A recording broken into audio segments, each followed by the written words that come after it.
how do you balance that with the continued imprisonment of Mumia Jamal?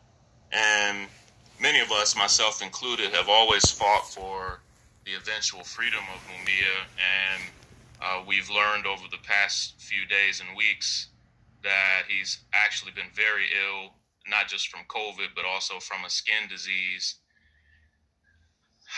What is your role as district attorney with Mumia's case? And for those of us who hope that USDA could do something about it, what are the barriers there? Now, I say that knowing that anything you say will be used against you politically, but too many people ask Larry for me to ignore it. And I'm curious as well, as one of your biggest supporters, and as somebody who, not only do I have questions about Mumia's guilt, but even if we just assumed that he was guilty for a moment, is he to spend the rest of his life in jail, even if he was guilty for that moment? How do we work that out? So it's a great question. I can answer a good amount of it. I can't answer all of it because this is a pending case.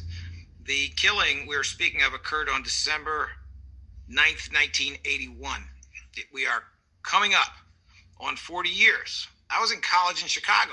I think I was a sophomore when that killing actually occurred, even though I am from Philadelphia. And it has been litigated for many, many years before I ever got to the DA's office. There is, the thing that's sort of fascinating to me is I have protesters who are in favor of Mumia Abu-Jamal who come to the front office and they protest. And some of them, frankly, take a very strong position that we must be terribly unfair. And then about 10 minutes after they leave, I see a bus pulling up, and it's full of retired police officers and friends of Mrs. Faulkner, who is the widow of the officer who was killed. And they all pile out. And they hold up signs, Krasner is a liar, Krasner's in the bag for Mumia, he's going to do everything to let him out. They even went so far as something almost unprecedented, which is try to get me removed from the case because the Faulkner family insisted I'm so unfair and I am so biased in favor of Mumia I couldn't possibly handle the case. That litigation went on for months. I had to sit through depositions and answer questions on it. And ultimately the Supreme Court, well, depending on which justice, kind of cursed me out, but also said, okay, well, I guess we can't really prove he's so terribly unfair. There are people on both sides of this issue who feel just as strongly that I'm completely unfair in opposite directions.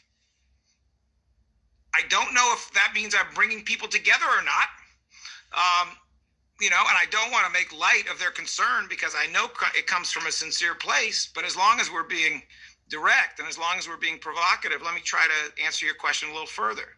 Apparently, some people believe that I actually am the jailer for Mumia Abu-Jamal. I am not. I do not have the capacity to turn the key to let him out.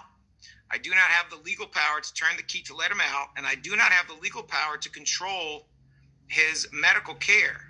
It is essential that all inmates receive proper medical care. It is essential that, consistent with the law, that all defendants have the opportunity to challenge a conviction.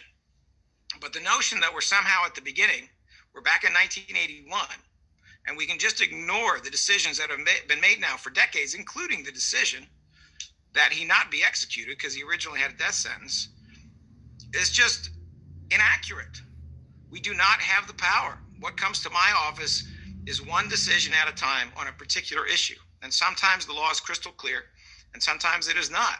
We are always going to bend in favor of trying to get to the bottom of these issues. That's actually why we got attacked by the Faulkner family, because and basically the FOP and their crew, because our bottom line was we thought we should get to the bottom of the issues before more witnesses who were involved way back in 1981 pass away. This has already happened, that a significant number of witnesses involved back in 1981 have passed away, right? That's how I got in trouble with them.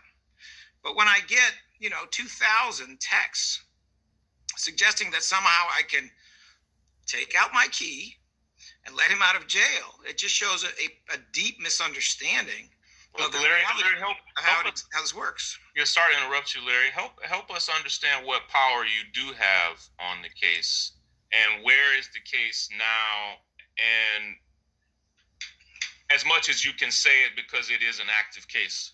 Sure. So let me address the medical issue. There is absolutely no motion that anyone has filed in which I have any say whatsoever in relation to the medical treatment of Mumia Abu Jamal. There's been no phone call from his lawyers whatsoever. What there have been are literally hundreds of emails and texts from people who apparently think I can somehow control this. If a motion in which I had standing to respond was provided, I would respond appropriately, given what the actual facts are. And sometimes the facts are not clear.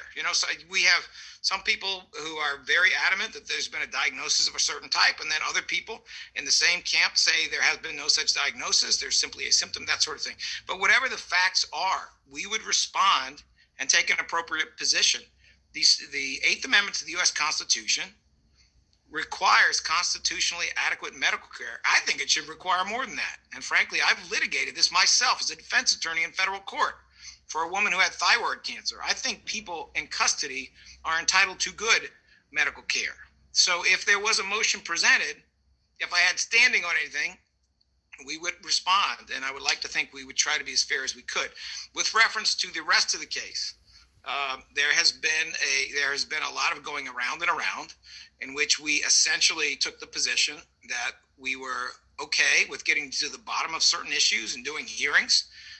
And, the whole system went nuts and the family went against us, and it all got tied up in the Pennsylvania Supreme Court for a long time. And as I mentioned earlier, they grudgingly said, okay, I guess we don't have to take it away from you and give it to Josh Shapiro, our attorney general, who, by the way, is, has been sending people into court to advocate for the death penalty in cases where we are opposed to the death penalty, has repeatedly opposed pardons in cases where we have supported them, and has opposed commutations in cases where we have supported them. It is a very, very complicated process that will require us on a motion by motion basis to respond, and we will do so. And I can tell you this: you may like what we do or you may not, but we are going to try to be fair with the facts and the law, just as we have been fair when we exonerated 18 people on 19 cases. 18 people not as well known, not as famous as Mumia Abu Jamal, but 18 people nonetheless. And I heard none of this energy, none, around those individuals. I think that's worth reflecting, because frankly, a prosecutor ought to treat famous and unfamous people the same, rich people, poor people the same, smart intellectual people the same as people who have low IQs. We should treat them all the same. Well, I appreciate your thoughtful answer there. And, part of my hope was that, people who have decided that fighting for Mumia's freedom and care could hear from you on that. And so thank you for allowing me to ask that question. Sure. And for those of you who are here for Mumia, I hope you do see that Philadelphia has a district attorney who will engage us on hard questions.